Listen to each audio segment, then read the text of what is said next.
Hello students, आज हम BA part third की द्वितीय प्रश्न पत्र अंतर्राष्ट्रीय संबंध में यूएनओ के अंगों के बारे में पढ़ेंगे।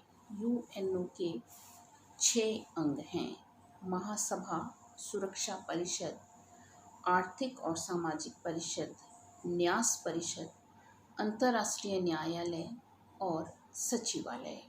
यानी यूएनओ के ये 6 अंग हैं और इन 6 अंगों के माध्यम से यूएनओ के द्वारा अपने कार्य किए जाते हैं। सबसे पहला जो अंग है यूएनओ का वह है महासभा। महासभा विश्व की ऐसी सार्वजनिक सभा या वाद विवाद का मंच है जहां प्रतिनिधि यानी यूएनओ के जो सदस्य राज्य हैं वे सदस्य राज्य अपनी समस्याओं के बारे में विचार करते हैं, उन समस्याओं का अध्ययन करते हैं, रिपोर्ट प्रस्तुत करते हैं, प्रस्ताव देते हैं, अपना मत प्रकट करते हैं, किसी भी समस्या के संबंध में कोई भी सिफारिश करते हैं। इसके जो प्रस्ताव हैं वे प्रस्ताव निष्कर्ष हैं, निर्णय नहीं। यूएनओ एक ऐसा संगठन है जिसका सदस्य राज्य है और राज्य क्या होता है? राज्य संप्रभु संपन्न है। तो अगर राज्य आदेश देता है लेकिन किसी का आदेश मानने के लिए बाध्य नहीं है। तो चूंकि यूएनओ सार्वभौमिक राज्यों का संगठन है इसलिए इसके जो सदस्य राज्य हैं वो इसके निर्णय को मानने के लिए बाध्य नहीं होते हैं। सबसे पहले हम देखेंगे महासभा का संगठन।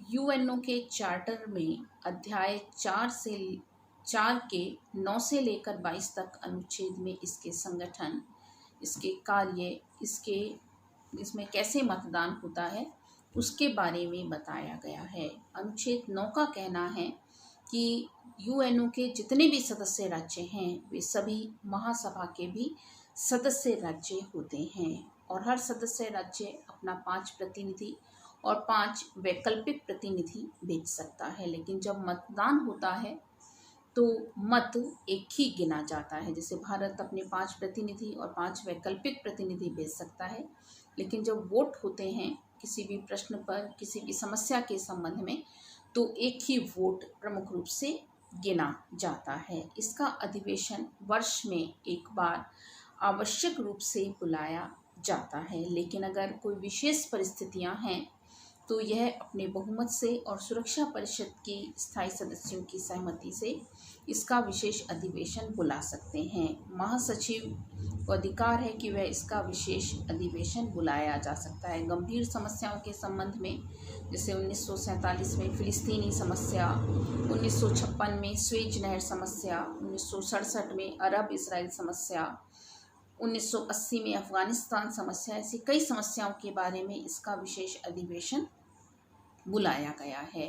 महासभा का कार्य समितियों में विभाजित है। अलग अलग इसकी समितियां हैं जो महासभा के कार्यों को करती हैं, जैसे राजनीतिक और सुरक्षा समिति, आर्थिक और वित्तीय समिति, सामाजिक, मानवीय और सांस्कृतिक समिति, न्यास समिति, प्रशासनिक और बजट समिति, विशेष राजनीतिक समितियां। ये अलग अलग समितियां हैं जिनके माध्यम से यूएनओ की महासभा के द्वारा कार्य किया जाता है। प्रत्येक समिति में जितने भी इसके सदस्य राज्य हैं वो अपना एक एक प्रतिनिधि भेज सकता है। विशेष अवसरों पर विशेष समितियों का भी निर्माण और विशेष आयोगों का निर्माण भी किया जाता है। नेक्स्ट है महासभा की शक्तियाँ। पहली शक्ति है शांति और सुरक्षा बनाए रखने के लिए अंतर्राष्ट्रीय सहयोग के सिद्धांतों के अनुसार सिफारिश करना, यानी अंतर्राष्ट्रीय जगत में शांति और व्यवस्था बनी रहे, अंतर्राष्ट्रीय जगत को युद्ध से बचाया जा सके, इसके लिए विचार विमर्श करके यह सिफारिश करती है।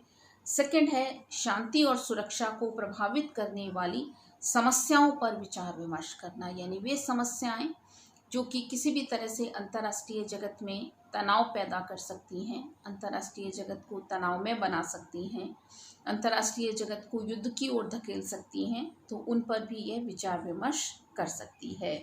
अंतर्राष्ट्रीय सहयोग, अंतर्राष्ट्रीय कानून के विकास और उनके संहिताकरण पर जोर देना, यानी कि अंतर्राष्ट्रीय राजनीति में किस प्रकार सहयोग स्थापित हो, अंतर्राष्ट्रीय कानून को कैसे बल मिले, कैसे अधिक से अधिक राज्य अंतर्राष्ट्रीय कानूनों का पालन करें, इस पर भी यह विचार विमर्श करती है। सुरक्षा परिषद और अन्य अंगों से रिपोर्ट प्राप्त करना और उन पर विचार करना।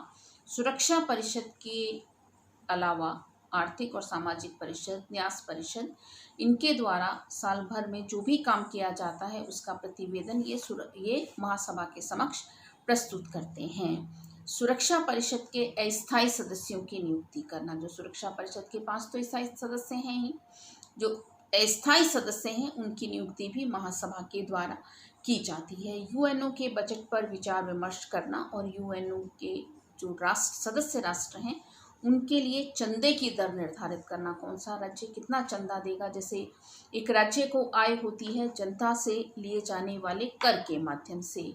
सुरक्षा पर ये महासभा कोई कर तो नहीं ले सकती अपने राज्यों से, लेकिन कितना वर्ष भर में बजट होगा और कितना चंदा हर राज्य देगा उसकी दर यह निर्धारित करता है। अंतर्राष्ट्रीय सहयोग के विकास से संबंधित शक्तियाँ। अंतर्राष्ट्रीय जगत में किस प्रकार विकास स्थापित हो, किस तरह से सहयोग को माध्यम से काम किया जाए, उसका प्रयास इसके द्वारा किया जाता है। तो इस तरह से ये कुछ कार्य इसके हैं। नेक्स्ट है महासभा का मूल्यांकन। महासभा का निर्माण एक विचार विमर्श करने वाले निकाय के रूप में हुआ है। महासभा की शक्तियाँ प्रतिदिन बढ़ी हैं। इसका महत्व क्यों है, इसके कुछ कारण हैं। पहला है यूएनओ विश्वव्यापी संघ बन चुका है। यूएनओ के जितने भी सदस्य राज्य हैं वे सभी महासभा के सदस्य राज्य हैं। वो इसकी बैठकों में भाग लेते हैं, वाद विवाद करते हैं, विचार विमर्श करते हैं और इससे संपूर्ण जनमत प्रभावित होता है। सेकंड है महाशक्तियों के पारस्परिक असहयोग के कारण, जब भी वीटो के कारण सुरक्षा परिषद कमजोर हुई है तो इसकी शक्तियां बढ़ी हैं। तीसरा है शांति के लिए एकता प्रस्ताव ने इसके अधिकारों में वृद्धि की है। आगे हम पढ़ेंगे शांति के लिए एकता प्रस्ताव क्या है। शांति के लिए एकता प्रस्तावों ने इसके अधिकारों को बढ़ाया है। नेक्स्ट है महासभा के यूएनओ के जो अलग अलग अंग हैं वो चूंकि प्रतिवेदन महासभा में प्रस्तुत करते हैं, इससे भी इसकी शक्तियां बढ़ी हैं। तो कहने का मतलब यह है कि यह यूएनओ का एक महत्वपूर्ण अंग है। शांति के लिए एकता प्रस्ताव। शांति के लिए एकता प्रस्ताव एक ऐसा प्रस्ताव है जिसके लिए यूएनओ के चार्टर में कोई संशोधन विधिवत रूप में नहीं हुआ और इसे अपने आप ही एक तरह से स्वीकार कर लिया गया। और इस संबंध में हम कुछ प्रस्ताव एक तरह से, या ये जो प्रस्ताव है इसे हम एक महत्वपूर्ण प्रस्ताव के रूप में देखते हैं।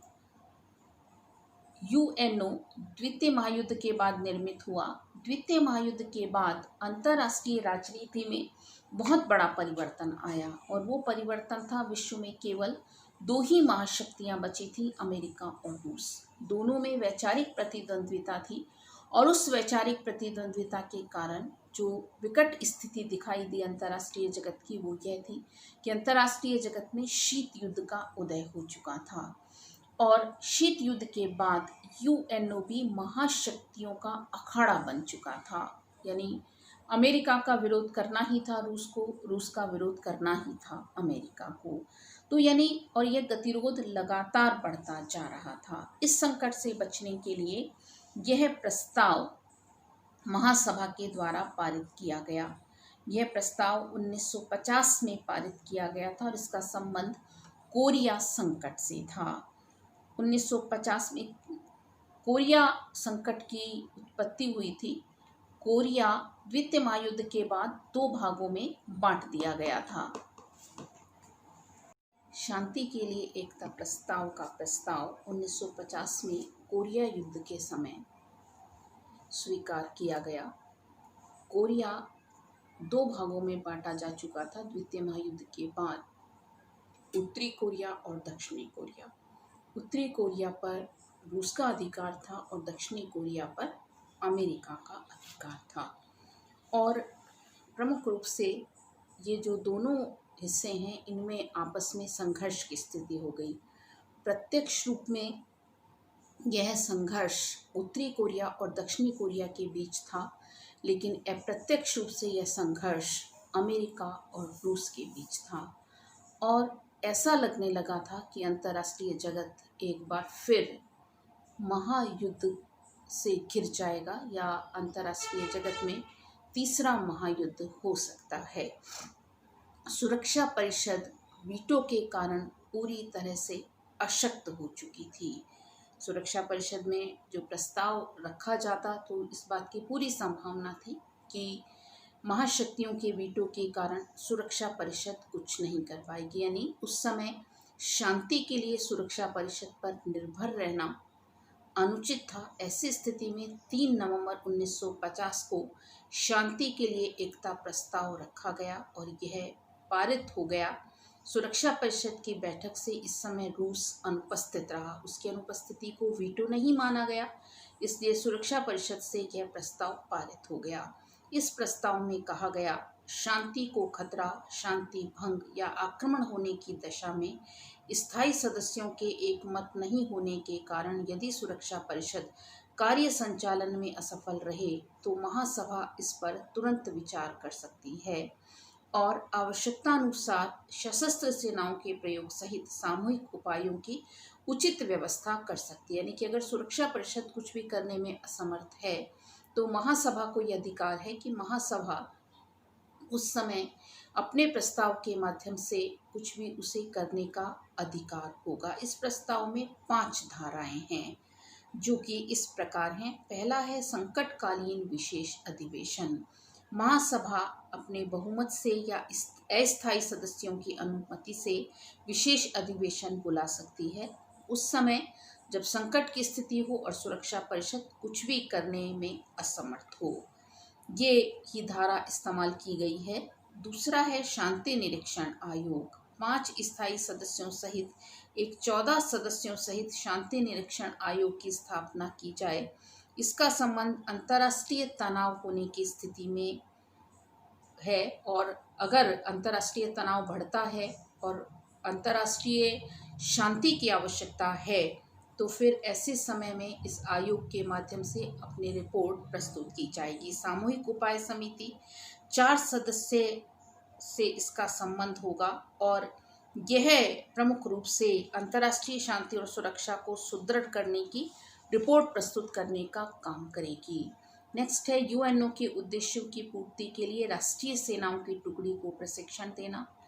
5वां प्रस्ताव था यूएनओ के प्रति निष्ठा एवं आर्थिक तथा सामाजिक प्रगति का प्रयास करना। यानी इस प्रस्ताव में कहा गया कि यूएनओ के प्रति अपनी निष्ठा निभाई जाएगी यूएनओ के सदस्यों के द्वारा और इसका प्रयास महासभा शांति के लिए एकता प्रस्ताव के माध्यम से करेगी। केवल जो पहली धारा है उसी का इस्तेमाल कोरिया संकट के समय में हुआ था।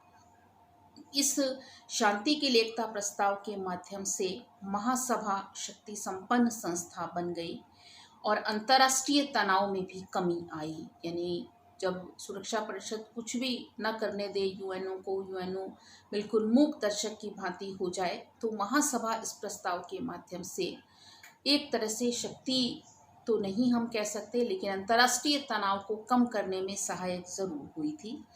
यूएनओ का संगठन भी इससे प्रभावित हुआ था। यूएनओ जो कि कमज़ोर दिखाई देने लगा था महाशक्तियों के वीटो के दुरुपयोग से, उसकी स्थिति ज़रूर संभली थी।